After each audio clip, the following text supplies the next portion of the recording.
and think about what does this mean for us individually. And in the book Decisive, they talk about ooching, which is scooting and inching, and so they call it ooching. So what is the couple of things that we could do differently today? And what we really want is just to be a conversation with you all. We'll do 2 breakouts today, so that you can talk a little bit more about how you can sharpen your own saw with regards to active listening. And our goal today is that you take away one thing that's going to help you think differently about active listening, and that you do take away a couple tools and resources for growth.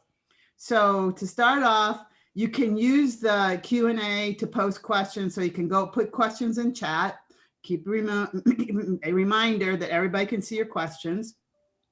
We'll answer the questions after the breakouts. I'm sorry. And then at the end of the call. If your question isn't answered, we'll post the answer to our LinkedIn page, or it will be on our website. But most of the time we get to the answers. And make sure you follow us on LinkedIn, because all of the things that we're doing are happening out there. And I have some announcements to make that I'll make at the end of the call, because I want to dig in and get started with Marilyn. So Marilyn, I'm turning it over to you. Great. Thank you, Peggy. And thanks everybody for joining today. And I just want to say there's going to be very quickly, I'm going to have all of you typing something in the chat box as well. So we're going to use the chat to communicate, and we're going to use the chat to for you to answer any questions. So, we hear so much about active listening, and what I really want to do today, I call it busting the myth around active listening. I remember when I was trained in active listening very early on in my career. And now maybe I wasn't listening well enough in the training, which is very likely.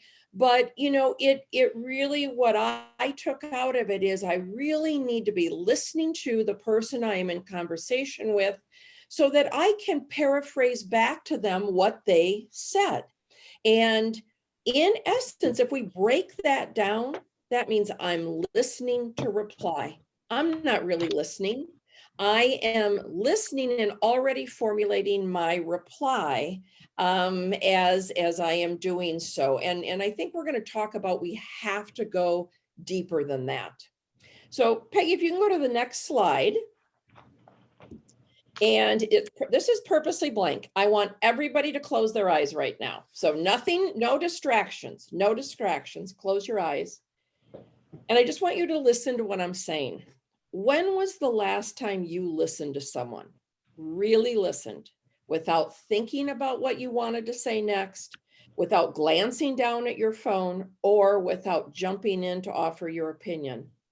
And when was the last time someone really listened to you, was so attentive to what you were saying, and whose response was so spot on that you felt truly understood?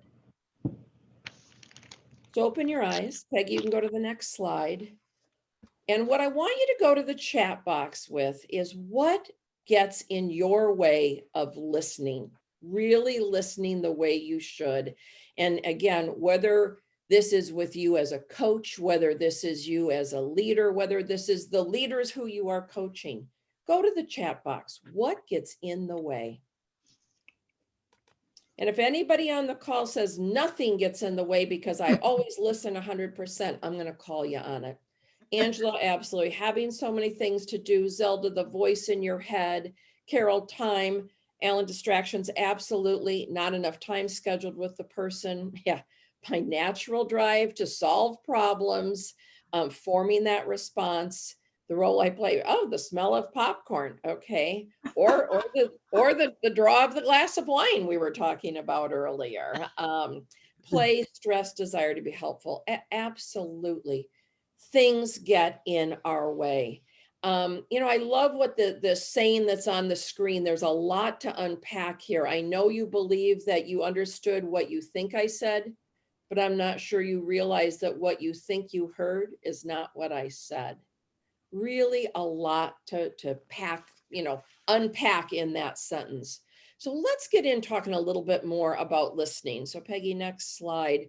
If you have not read Mark Goldstein's book, Just Listen, I would put it on the top of everybody's list. I actually listened to the book, Just Listen, which was really interesting.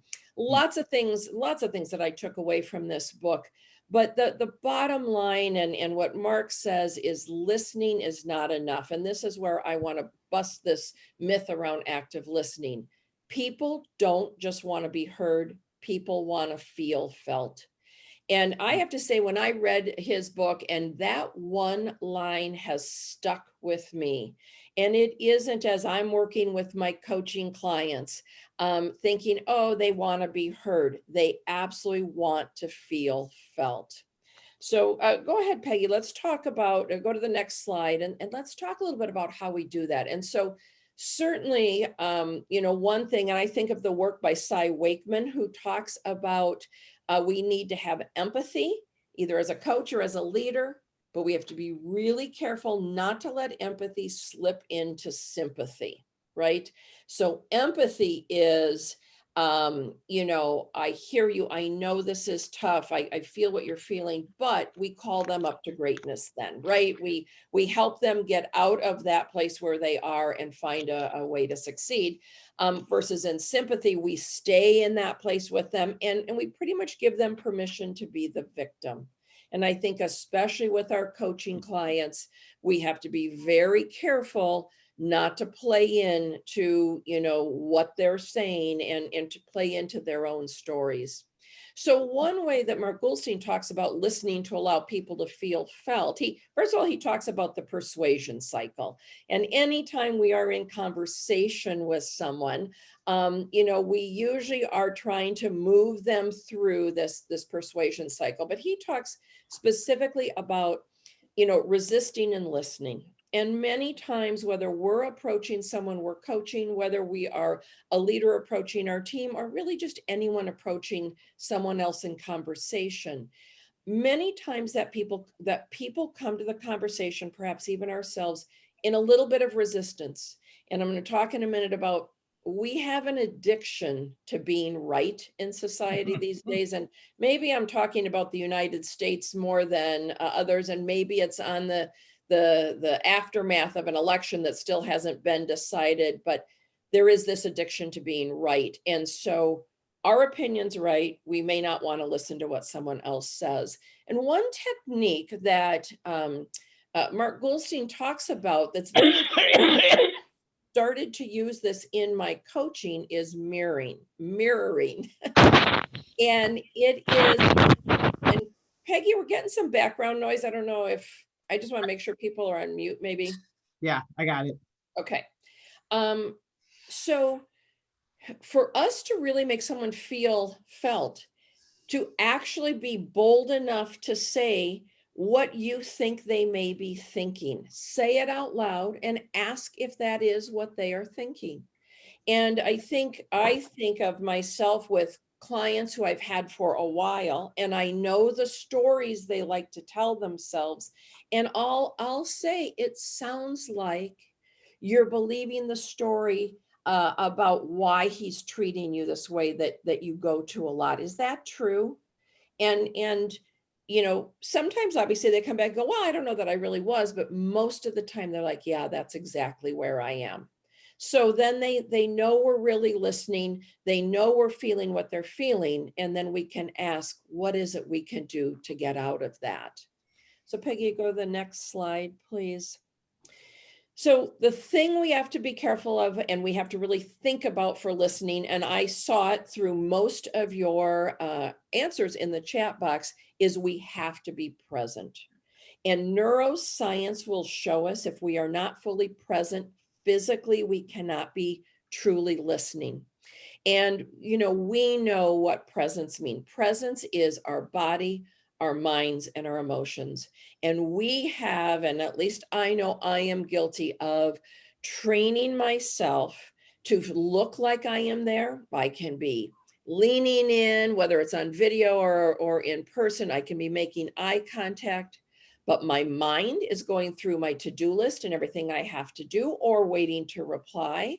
And or my emotions are taking over. And the emotions could be the session I had prior or the meeting I had prior to the one I'm in now, or the last meeting with this person.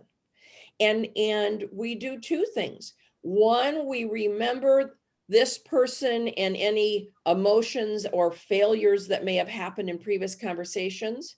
And so we don't really listen. Or we, especially for people, those clients that we have that we really click with, or as a leader, the people that you think you click with and you think, oh, they're not the ones I have to worry about. We have such a successful past with them. We don't really listen when we're in conversation because we're assuming everything's fine. We're assuming we know where things are. So really thinking about your overall presence. So one thing, and you can go to the next slide, Peggy, that I think is critical and that I know that I am very guilty of. First of all, I'm always listening to reply. I am always thinking, what am I going to say next? And I'm the coach, and they look to me to be the expert, or they look to me to help them figure this out. So they're not very far in it. And I am trying to formulate my response. And why am I doing that? Because I think we don't have enough time. I want to rush the conversation, and gosh forbid there should be any silence in that conversation. So think about, how can we slow the cadence of our conversations? And I think about the leaders that we are coaching and the people we are coaching. Leaders put conversations with people as things to do on their to-do list, right? Every leader probably starts out Monday with have a conversation with so-and-so, right? They have a lot of things on their to-do list, but many times conversations are those things. So what do they want to do? They want to check them off their to-do list. And as coaches, we sometimes do the same thing, or we think, oh, this is my person who's a talker. We're going to have a hard time getting everything done in an hour, or whatever the time is. And we have got to start doing, trying to accomplish less and try to take that time getting comfortable in silence. Another one of my favorite conversations, I'm a Susan Scott Fierce Conversations fan. I'm more of a fan of this than Crucial Conversations, just my own personal feeling. But another thing that she has said that resonates so heavily with me is, in any conversation, let silence do the heavy lifting. And I actually have the two quotes. I have, people want to feel felt, and in any conversation, let silence do the heavy listening. Right on my wall, I'm looking at it right now so that when I am in coaching conversations, I can remember that. So let's go to the next slide, Peggy, and I want to get you guys want to go through this so we can get you guys in a breakout. We bring our own stories to every conversation and our own biases. And this is, we think about the fact, I used to always think, well, it's my coaching clients who bring their stories. And I was the first one to call them on it, right? And that's our job, to help them see through the stories in their head. But I realized I was bringing that as well. I immediately launch into, oh, there he goes again. And I know he's upset about his partners, his business partners, this and that. And I'm not really listening. I'm already solving. I know where he's at, and I'm solving it. And I have to find a way to raise my periscope as a coach and see through that. I was in a session with someone just this last week, and it was a leader. And I asked her what got in the way of her listening. And she said, it's because I know I'm going to hear the same complaints over and over again. And wow, was that powerful to me. She goes into the conversation with a specific person going, I'm just going to hear the same complaints over and over again. So she isn't really listening. And I was able to hopefully open her eyes to that. And Peggy, if we can go to just hit it again, there's a build here. The thing to be thinking about, and the thing to help those we are coaching think about in conversations, do you already have a desired end in mind? And almost every leader I work with says, yes, I go into conversations, with my agenda, I know what I want to accomplish. So it's about what I'm going to say, and I'm not taking the time to listen. And go to the next slide. And this is where I want us to really be thinking about being curious. So Cy Wakeman, I love Cy Wakeman's quote about stay curious one moment longer.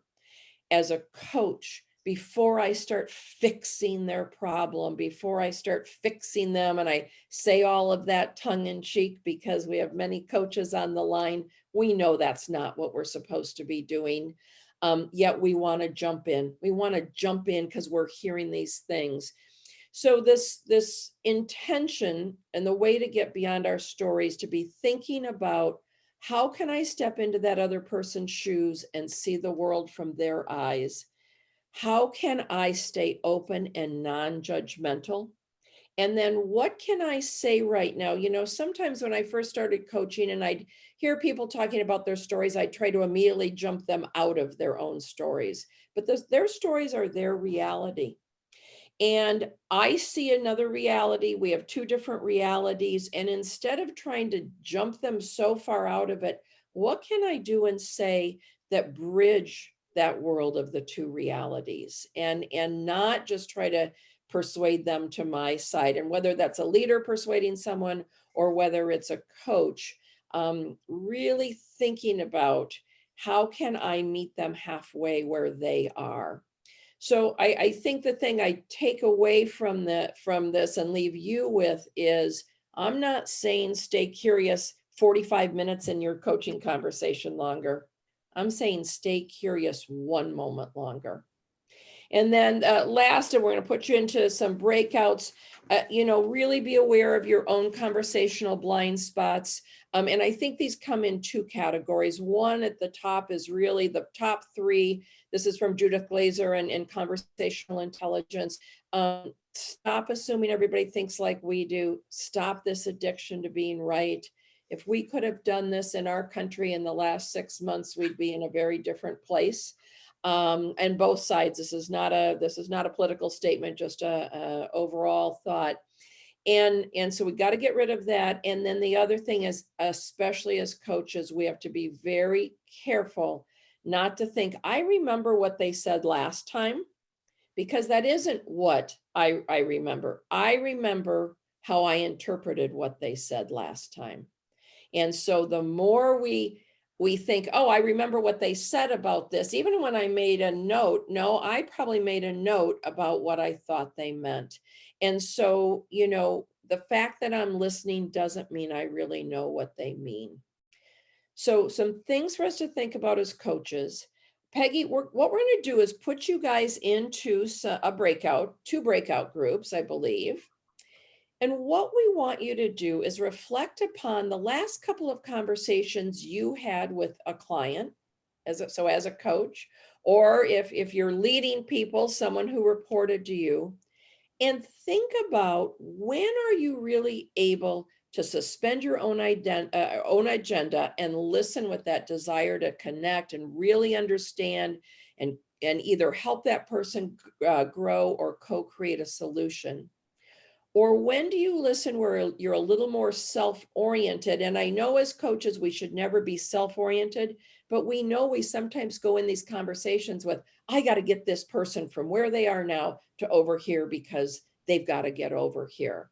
So think about where you are in your conversations and what triggers you not to be, to allow you to get out of suspending your agenda. What triggers you that makes you be in that, I need to get them from here to there?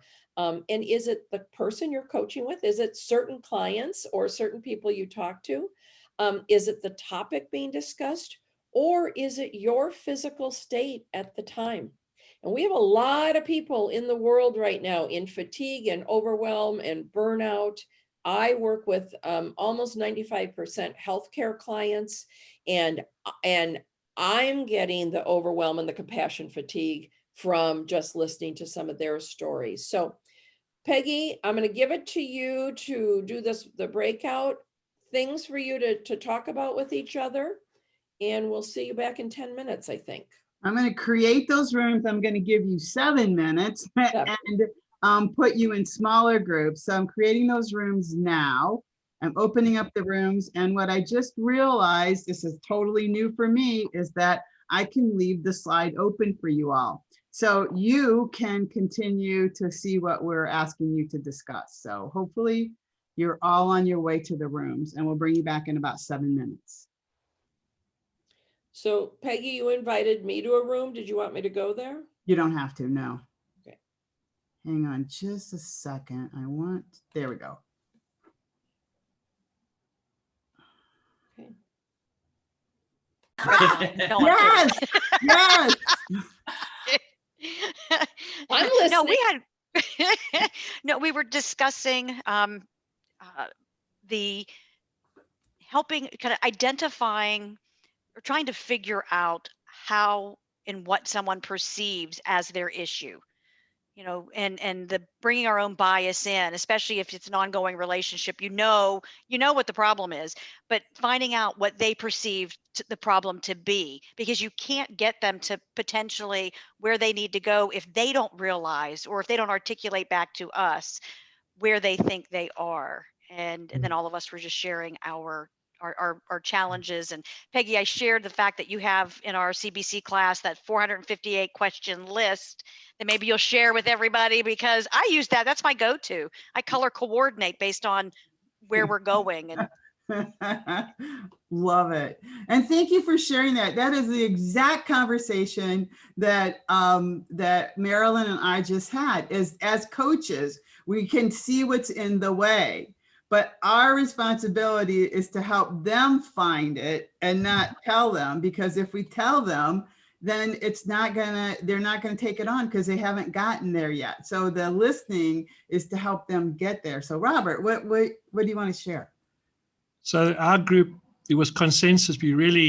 Marilyn, such deep thinking in your presentation. It really touched us. And because of that, the reflections with all the group was first and foremost to their families, to their daughters, their spouses, and even to early courtship. To say the deep listening resonated at a very deep emotional level with everybody. And then in terms of coaching, I think that we all feel we're novices, just beginning, the elementary steps of how to do the deep listening at a level that's impactful.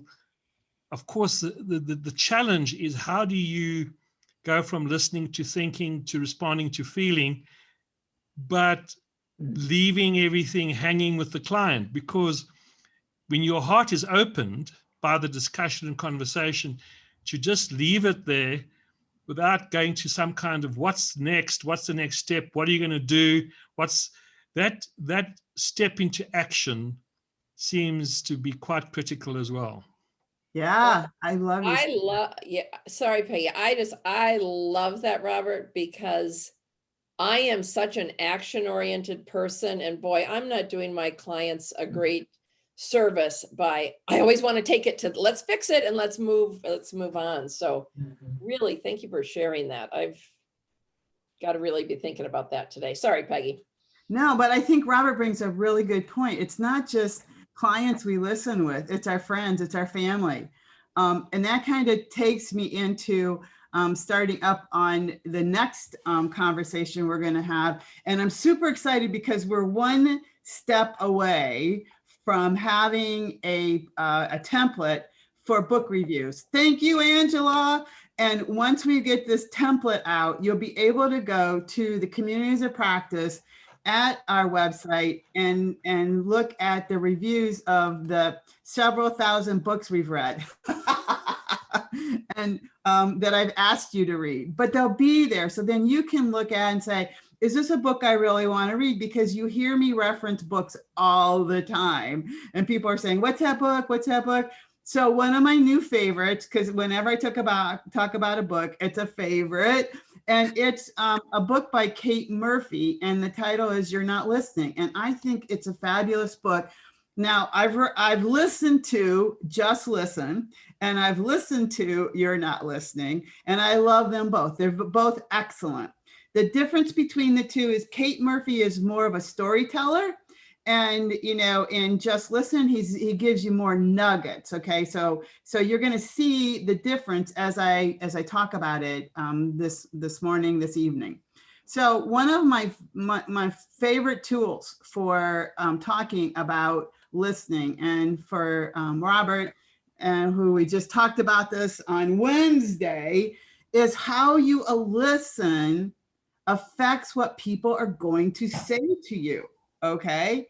And I learned this at the Wales conference last year, and it has blown me away because I'm a high I. I don't know that anybody realizes that on the call, but I am a high I.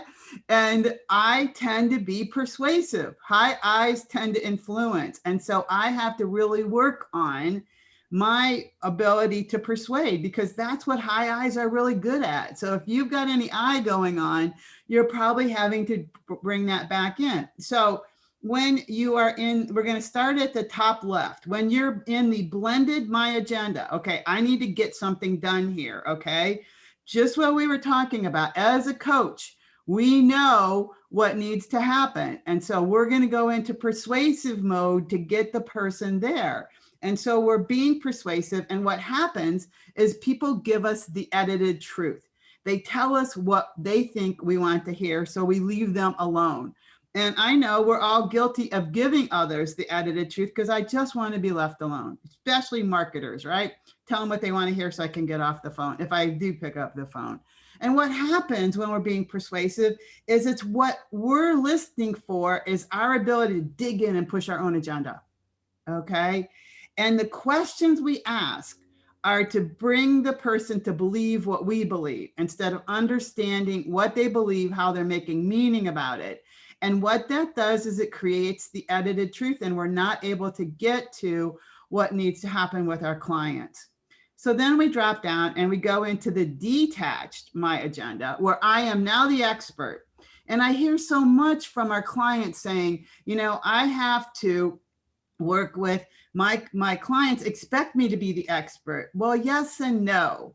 If you believe that your responsibility is to be a thinking partner, you can overcome that need to be the expert by helping them think differently. Because when you are an expert, it's a little bit like being persuasive, but it's worse because people just agree with you or they avoid you. They just don't even want to talk to you. So it creates this avoidance where you can't even get the information out. If you're listening because you're the expert, you're listening because you have to, and your questions are leading the witness. So you can get back to talk about what you want to talk about. And it's really funny because the persuasive expert kind of is a little bit fluid, but I was talking to a sales leader in London last year, and he was talking about, he realized that a lot of times he asked people about their vacations so he can talk about his vacation. So sometimes it's really subtle what's going on in terms of this square. Then we come over to, it's their agenda, but we're being passive as the listener. We're passive. When we're not engaging, they think the listener or what our client is, it builds a false sense of security. And think about this in leadership roles, that the direct report thinks we're agreeing with them. And we're listening to confirm what we already know. So we're already thinking about bias, confirmation bias, and we're thinking about confirming what we already know. And we're just not going to rock the boat. We already know this is a problem. We're just not going to get engaged in it. And so that's going to affect what people are going to say, because now they have a false sense of security. When they realize it's not secure, we're going to have problems. So of course, you know, I was leading us all back to blended their agenda. Okay. So when we're here, we're curious. It's about creating safety, psychological safety. We listen to understand. And here's the thing that struck home for me. And that is to understand the mismatch. Why don't I understand it the same way they understand it? So what's going on for me? So we're both, when we're in this space, making meaning. A call out for a month from today, we're going to be talking about how people make meaning. And so understanding meaning and how people make meaning, and we're exploring, and our questions are to get everything out instead of shut what's down. So how you listen to what people say affects what they're going to tell you. So we talked about curiosity. Marilyn talked about curiosity. So are you curious or are you interrogating? What does it look like if you're interrogating? You're asking questions. You meet somebody for the first time. What do you do? Where do you do it? How do you do it? That feels a little bit like interrogation. Curiosity is, hey, where do you work? What made you pick that career? That's curiosity. But we've learned to have conversations in a interrogation way, which is also shuts down. So are you more interesting or interested? Are you trying to prove how interesting you are, or are you truly interested in what's being said? The studies show that we gain more information, more detail and elaboration when we listen and don't ask questions. Going back to what Marilyn said, let silence do the heavy listening. And what I've discovered in my coaching is the more I hold back, the more is shared. Sometimes kind of, oh, where did that come from? I'm sure we've had that experience with clients. And now what are we going to do with that? But it's because people can keep talking and going deeper. And so we get that information. And I'm just going to say, let silence do the heavy lifting. So I hope everybody now has that sign in their office like Marilyn. So what are those assumptions we make? So Marilyn talked about the assumptions. And so assumptions are that expectancy bias. We know what they're going to say, so we're going to just go ahead of them. The confirmation bias. They know, I know what they know, therefore I know what's going on. The expert bias. I know what's best for them. The anchor bias. The anchor bias doesn't get enough attention. An anchor bias is when you get 2 pieces of information and you run with it when you really need 5. So, you know, the closer we become to our clients, and I will add now our families, the more likely we're going to finish their sentences. And then we're going to make assumptions that we know what they know. So coming back to Marilyn's work on conversational intelligence. What you know is different from what the other knows. This has been my big eye-opening, and where we have to go in coaching is to really understand how our client is making meaning from what they're talking about. Not what they're talking about, but what does that mean? And in a study that Kate Murphy talks about, she shares that people confided most pressing and worrisome concerns to individuals who were not close. Now, that could be us if it was safe.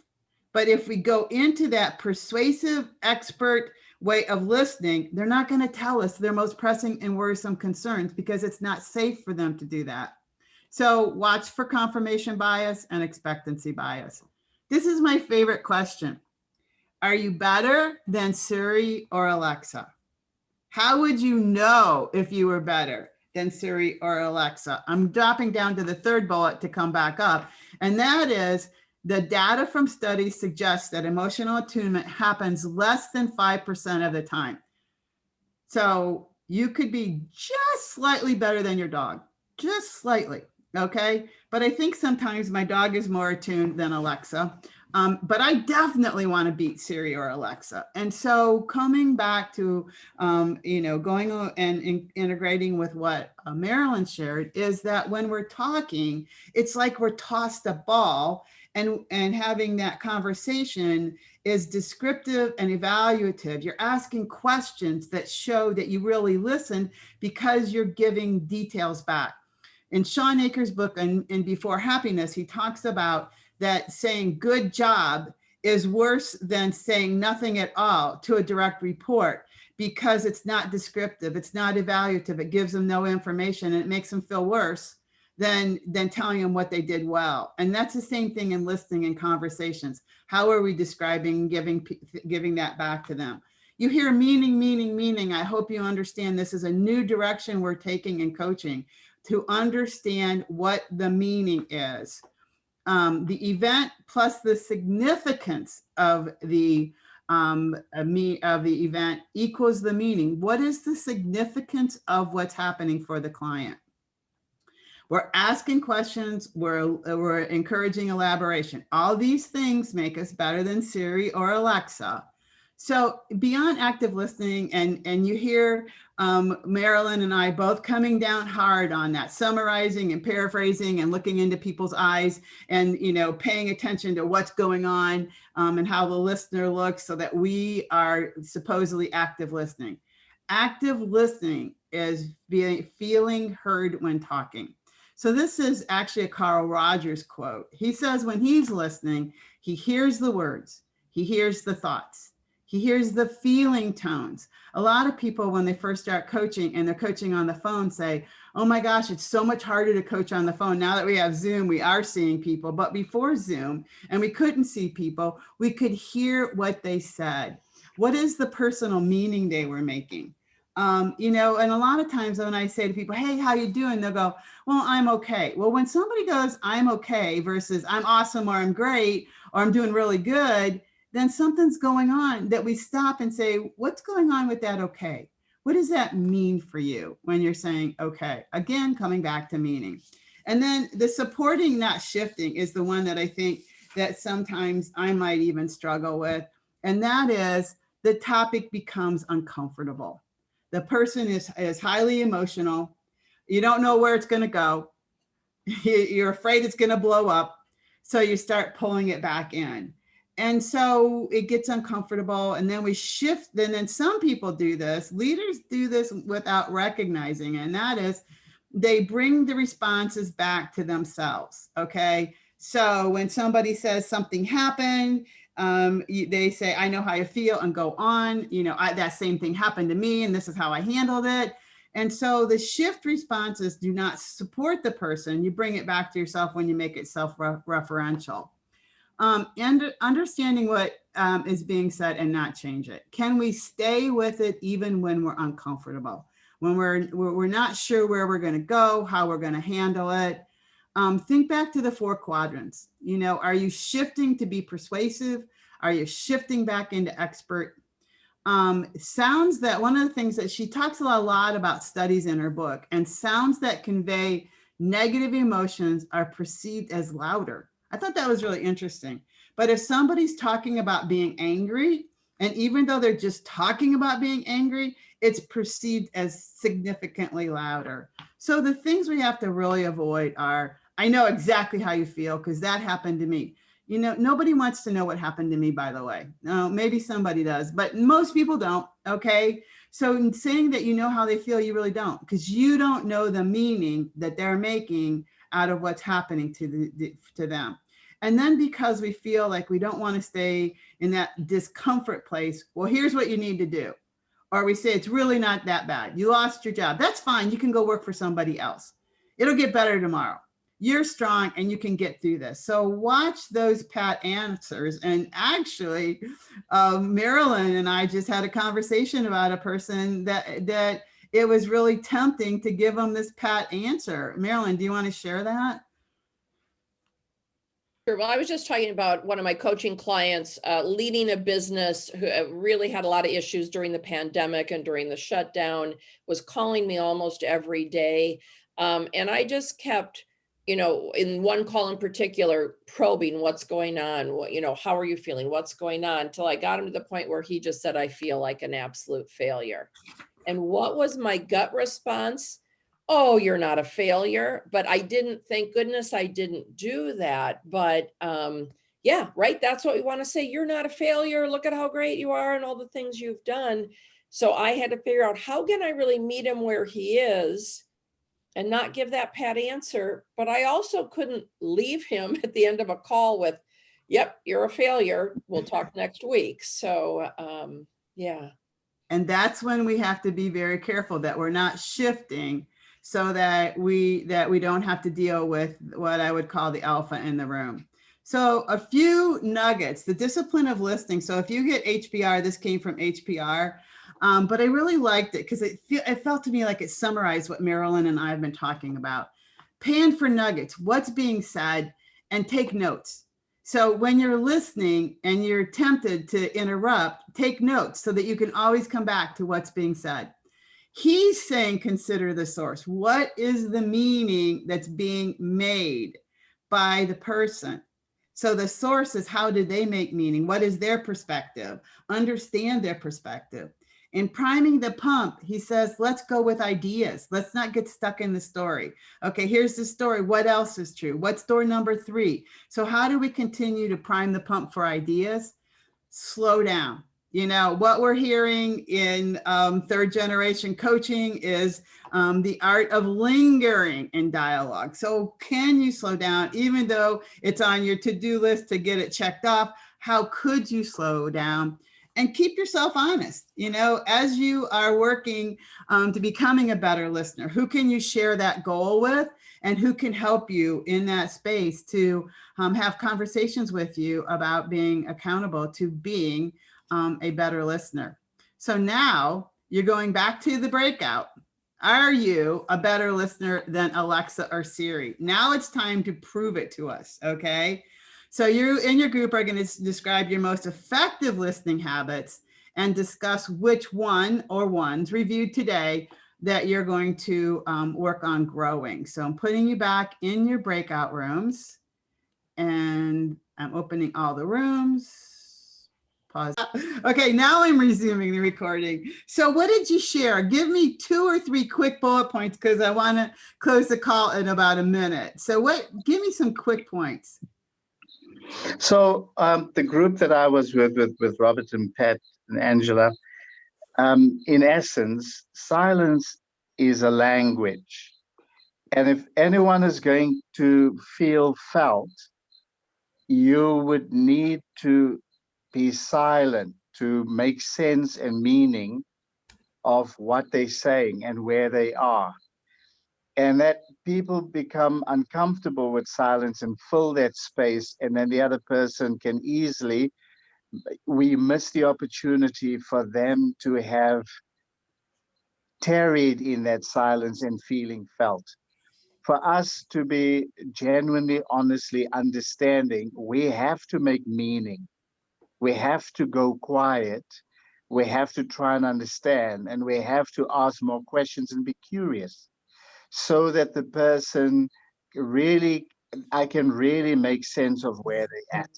And in that process, I can respond in a way that they are feeling felt and well understood. So silence is also to be practiced outside of the coaching session. You have to practice silence because it is a language of the heart. I love that. And what a good way to close what we've been talking about today. So thank you, Monty. I really appreciate those thoughts and words. And you're dead on. You're dead spot on, is that we just have to remember to hold our silence and let the other person talk. So just a quick wrap up. We have November 20th. We're tentatively set for gratitude. December 4th, we have our own Zelda Berger talking about meaning making. Go to Global IOC. There's blogs being posted as we speak.